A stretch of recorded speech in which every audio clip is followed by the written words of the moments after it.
The purpose of the Envision Law and CSI program is to get students sort of prepared for what they want to do in life and see if this is really something that they want to do later on. During the week, we go through the U.S. trial process and ethics, and the mock trial is something that the law scholars love.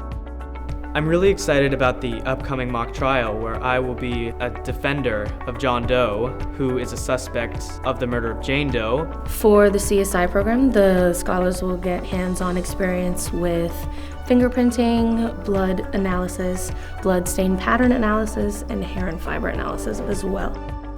I decided to join the Law and CSI program because I was always really interested in forensic psychology. I think this program is important for any young person considering a career in law enforcement or law because, well, it's inspirational and it gives the kids an opportunity to see what things will be like and hear from people like me who are in the field. It was kind of cool to be able to have the experience of being outside of my hometown and getting to learn about something I'm interested in pursuing. I really got excited about visiting sites in DC alone without my parents, growing that independence on my own.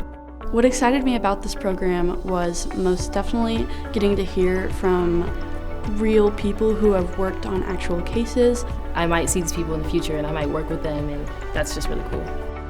It's a great way to kind of get yourself started into becoming a CSI or getting into law. Of course it'll be a good thing on a resume, but that's not why I wanted to come here. I wanted to come here for all the different aspects, all the people, everything we get to hear and learn.